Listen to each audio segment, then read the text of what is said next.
Alors, bienvenue dans cette nouvelle vidéo. On est en partenariat à nouveau avec le Stylographe pour vous présenter cette fois la collection Fine Notes. Alors, Fine Notes, c'est une collection qui est proposée par un papetier très célèbre qui nous vient d'Allemagne et qu'on connaît nous par ce logo parce qu'en France, ils ont la version Moulin du Coq qui est la traduction exacte du mot Hahnemühle. Donc voilà, on va présenter ici cette collection de la marque Hahnemühle qui, comme son petit logo l'indique, est une entreprise qui est très vieille. Elle a plus de 400 ans, c'est une entreprise qui a été créée en 1584 et qui est toujours dans le domaine de la papeterie aujourd'hui, toujours importante. Et c'est une entreprise d'ailleurs qui est leader mondial dans certains papiers spécialisés en photographie. Moi je les connaissais par les carnets pour l'aquarelle. Donc ils ont aussi toute une gamme dans les beaux-arts et donc cette année ils voulaient lancer une collection complète en écriture avec à la fois des stylos, des crayons et des carnets d'écriture, et cette collection elle s'appelle Fine Notes. On en a ici deux représentants en carnet puisque la gamme se décline en deux standards. D'un côté les carnets manuscrits un petit peu plus abordables, un petit peu moins haut de gamme, et à droite en fait leur version haut de gamme. Sachant que sur le manuscrit on part déjà sur quelque chose de très qualitatif et que sur l'iconique on va avoir en fait la version ultra premium d'un produit qui est déjà premium. Voilà, pour donner une petite idée avant de vous montrer. On va se garder l'iconique de côté parce que là on est vraiment sur quelque chose de très voilà, premium, très délicat. Je vais le mettre de côté pour le moment et on va regarder la collection manuscrite. Alors l'idée dans toute cette collection, c'est de rendre hommage à leur travail de papetier. Et donc on va retrouver à l'intérieur le papier Hahnemühle de très belle qualité. Et je vous montrerai tout à l'heure, il a une petite particularité en plus qui le rend assez sympa. Une particularité qu'on retrouvait beaucoup il y a encore 40 ans, mais qui est devenue très rare. Alors, hop là, j'ai sali un petit peu celui-là. Je les ai essayés pendant plusieurs mois. Et je dois dire que ce sont des carnets qui sont très agréables à utiliser. Pour deux raisons. D'abord, effectivement, les finitions sont de très belle qualité, mais surtout le papier est parfait pour la plume et je vais le montrer tout à l'heure. Donc à droite, j'ai laissé le carnet couleur sauge dans son blister pour montrer comment on le reçoit. Voilà, ici dans le blister, la version manuscrite avec la petite présentation au dos. Donc on nous dit que c'est un format A5. D'ailleurs, cette collection n'existe actuellement que dans le format A5. On est sur du papier 100 grammes par mètre carré, 192 pages, avec une linéature à point, gris, très discrète. Et c'est fabriqué en Allemagne à base de cuir recyclé. Alors c'est la particularité de ce carnet. Ce carnet, il a un petit côté brut de décoffrage, un peu design industriel, qui est plutôt sympa, mais qui du coup a une ligne un petit peu masculine, il faut bien le reconnaître. Il rend hommage à l'univers de la papeterie, mais de manière très subtile et discrète. Si on ne le sait pas, on ne le devine pas. Ça, c'est absolument clair et net. Alors, la première particularité sur laquelle on retrouve l'hommage à la papeterie, en dehors de leur papier, c'est le choix du gaufrage sur le carnet en cuir. Ce gaufrage particulier, qui est comme une espèce de griffure sur le cuir, c'est ce qu'on appelle le gaufrage Safriano. Alors, je vais le mettre plus près pour qu'on arrive à le voir. Allez, voilà, là on le voit. Alors l'idée de ce choix pour cette couverture en cuir recyclé, c'est de rendre les trames sur lesquelles on fabriquait le papier, qui laissaient sur ce papier de légères traces, et donc c'est l'idée de retrouver ces légères traces sur ce carnet. Alors je pense que je vais montrer un petit peu les détails sur le bleu marine. Alors peut-être qu'on voit mieux le gaufrage sur celui-là, ouais je pense. Voilà, sur le gris. Donc au niveau des coloris, il y en a 5 en tout. Donc le gris, le bleu marine, le sauge, une couleur beige très tendre et un noir classique évidemment. Mais moi j'ai ces trois-là à vous montrer. Alors on va prendre le bleu marine pour montrer comment il est conçu. Quand je disais design brut de décoffrage, c'est qu'on est allé vers quelque chose de très épuré. Enfin, ils sont allés sur quelque chose de très épuré. Voilà, le seul petit détail, c'est le marque-page, mais autrement, on ne va pas retrouver de pochette intérieure, de petits détails en plus. Par contre, on est sur des finitions très propres. Le cuir recyclé, c'est particulier. C'est particulier parce que ça donne un effet un petit peu plastique. Ceci dit, il est très agréable au toucher et surtout, alors il est généreux parce que moi je suis pas forcément quelqu'un de très attentive à tout ce qui peut se passer autour. Alors là, vous avez de l'eau qui tombe dessus, du café qui tombe dessus, un coup de crayon dessus, hop, un petit coup d'éponge. C'est assez généreux parce que c'est fini en fait avec un petit truc au-dessus. Alors comme on peut le voir, par contre, on va pouvoir laisser des traces un petit peu et les faire disparaître assez facilement. Donc si on recherche quelque chose d'assez costaud et résistant, il est parfait. On est sur des finitions assez propres. Voilà, moi j'aime bien quand il y a juste une bordure. Ici, c'est légèrement creusé, les finitions sont vraiment impeccables. Et on retrouve un objet qui est de la qualité d'un beau livre. Hop là. Donc, alors, je vais quand même montrer au début, parce qu'on a une première carte intérieure, avec le logo de la marque. Et puis on retrouve un petit historique de la marque, puisque c'est une entreprise qui est assez ancienne. Voilà. Alors, qu'est-ce qu'on nous dit là-dedans ? Que l'entreprise a été créée sur la permission du duc de Brunswick en 1584 et qu'ils ont d'emblée commencé donc à créer du papier haut de gamme. Voilà, et ça y rend hommage. Alors, je vais montrer le reste avant le test stylo. Voilà, on a un carnet qui tient, mais pas parfaitement, il faut briser un peu. Alors, je vais montrer, hop, je vais briser, hop, briser le dos, et voilà, auquel cas ça tient vraiment parfaitement à plat. On a une linéature à point, là voilà, plutôt discrète, pas gênante du tout, et qui permet de vraiment une utilisation très polyvalente d'un carnet. On peut l'utiliser dans tous les sens. Alors moi je vais montrer simplement parce que j'ai pris quelques notes ici. Voilà, on peut l'utiliser à la verticale, on peut l'utiliser à l'horizontale, c'est ce que j'aime dans le point. On ne peut pas utiliser un carnet ligné par exemple à la verticale. Donc ça, moi j'aime beaucoup, je trouve que c'est vraiment une belle entrée dans la modernité. Alors parlons d'entrée dans la modernité, je vais vous montrer justement la petite particularité de ce papier de très belle qualité et qu'on ne retrouve quasiment plus aujourd'hui. Ce papier, il est filigrané. Si vous regardez bien sur la page de droite dans laquelle je laisse passer la lumière du jour, eh bien on voit le logo Moulin du Coq qui ressort. Alors comment est-ce qu'on obtient ce résultat?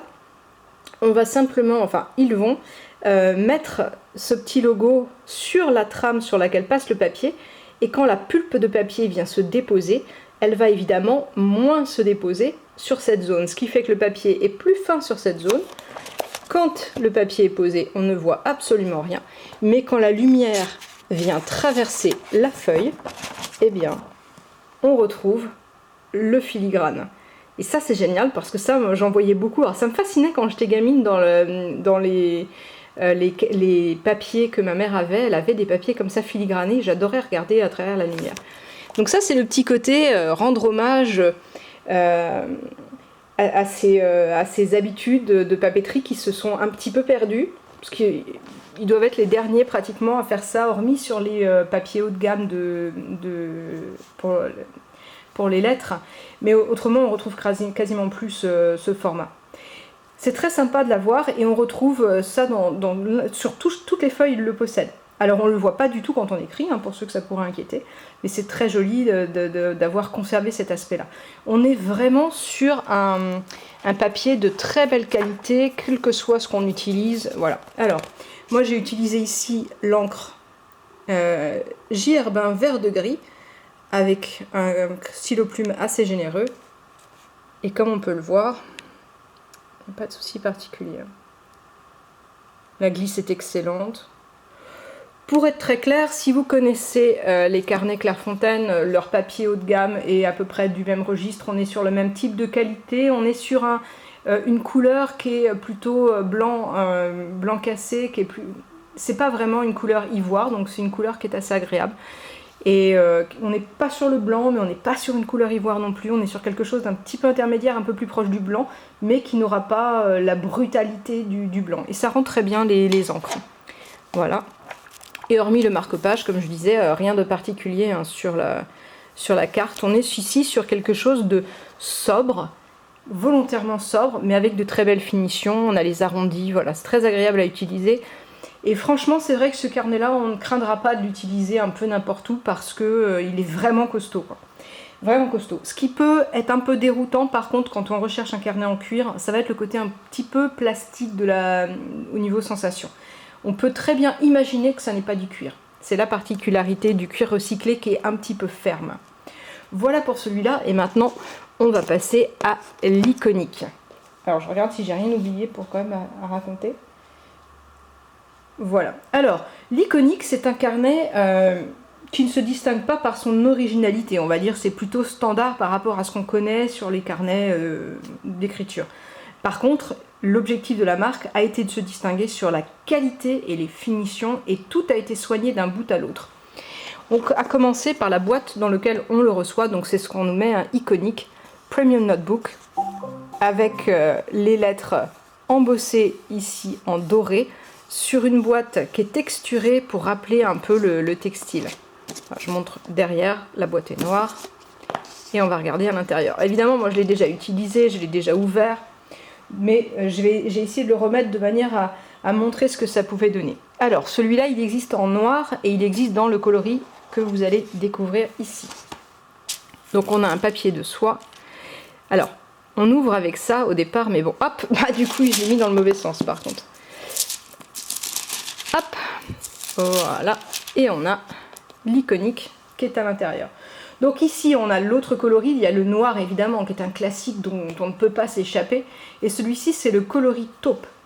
Enfin, pour moi, c'est un coloris taupe, une espèce de marron clair, qui est vraiment très délicat et très joli. Je pense que c'est plus sympa que le noir. Hop, je soulève le carnet avec la petite tirette, et on va mettre la boîte de côté. Donc voilà ce carnet, je vais lui retirer son petit bandeau.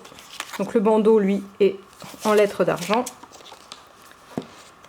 Voilà. Et on nous annonce ici exactement la même chose que tout à l'heure. Voilà. C'est un carnet qui est adapté à l'encre, carnet en format DIN A5, donc ça veut dire le A5 pur, dans 192 pages, 100 grammes par mètre carré. Alors si vous vous posez la question, c'est exactement le même papier que pour l'autre. Les deux ont le même papier, le plus important ici c'est quand même le papier. Toujours la même qualité, mais par contre, on est ici sur un cuir plein de fleurs, cuir de veau grainé plein de fleurs.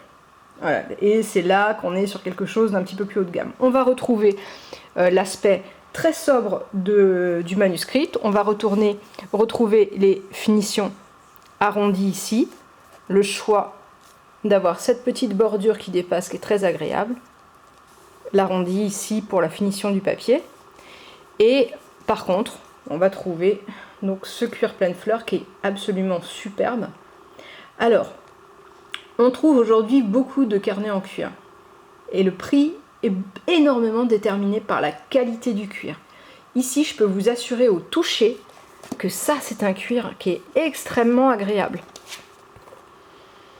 Alors, il ne sent plus autant qu'à l'ouverture, et il ne sentait pas très fort au départ, mais vraiment, c'est la sensation du cuir, c'est superbe. C'est moelleux, légèrement, et en même temps, on a juste le cuir collé sur la carte, et ça donne la fermeté nécessaire, et on a plus de souplesse. Donc, il est beaucoup plus souple que le précédent, beaucoup plus tactile, beaucoup plus en sensation, évidemment. Et moi, j'aime beaucoup ces cuirs très délicats. Par contre, je vous avoue que quand j'ai collé un coup de crayon dessus au stylo, j'ai fait « Oh mon Dieu, quelle horreur !» Et en fait, ça se voit plus, parce qu'il était là. Voilà, donc en fait, on a un petit peu de marge, on peut quand même, voilà, on peut quand même lui sauver la mise. On va retrouver à l'intérieur une carte qui n'est pas tout à fait la même carte que dans le précédent. Alors, si je montre, on va voir la différence. Ici, on est sur un papier verger qui est aussi une manière de rendre hommage à tout le travail de papeterie. On retrouve l'historique de la marque à nouveau, ça c'est important pour eux, ils le mettent tout le temps. Et donc moi je l'ai déjà bien rempli. Donc je ne remontre pas en qualité ce que ça peut donner au niveau du papier, c'est vraiment la même. Simplement, voilà, c'est très agréable. On a une légère transparence, malgré le fait qu'on soit sur du 100 grammes par mètre carré, mais ça n'est absolument pas gênant. Rien ne traverse, on n'a pas de phénomène de feathering, on est vraiment sur quelque chose de très très adapté à l'écriture à la plume. Alors moi j'ai choisi de l'utiliser de manière particulière. Quand on a un beau carnet en cuir comme ça, on va vouloir y revenir. On n'a pas envie de le remplir et de le mettre de côté. Donc moi j'ai choisi de mettre ici mes listes de lecture. Donc je refais mon repérage après Noël. On a souvent sur Booktube, je ne sais pas si les gens connaissent Booktube, mais c'est le YouTube mais pour les livres, Booktube. Et les gens présentent les meilleurs livres et donc j'ai fait mes listes et donc je reviens ici chercher mes prochaines lectures. Voilà, et je suis rendue à peu près là, donc j'ai quand même déjà une bonne expérience de ce carnet. Alors il tient, lui pour le coup, très facilement ouvert, aucun problème particulier. Et à la fin, on va retrouver la carte verger. Je trouve que là, sur le bord, on voit vraiment la qualité des finitions. J'espère que la caméra va le montrer. Voilà. La qualité de la finition, les bords ont été poncés et terminés, parce que les bords sont peints en cuir. Voilà. Et c'est vraiment, vraiment parfait. Voilà, ce qui ressort de celui-ci, c'est la qualité de la finition, mais même sur l'autre, hein. Même sur l'autre, seulement la sensation est moins premium. Et on n'a pas le petit coffret, voilà. Et vraiment, c'est de la très très belle qualité. Maintenant, si on parle tarif, on est quand même sur quelque chose d'assez élevé. On est à 75 € sur ce modèle-là et 125 € sur celui-ci. Entre les deux, mon cœur n'hésite pas une seconde, évidemment. Celui-ci est nettement plus agréable. Maintenant, celui-ci a aussi la qualité d'être très résistant et c'est vrai que moi, j'ai pas peur de faire un peu tout ce que je veux avec celui-là. Voilà, pour la présentation de ces deux carnets. Vraiment, leur point fort, ça reste le papier. Le papier est vraiment très agréable, superbe.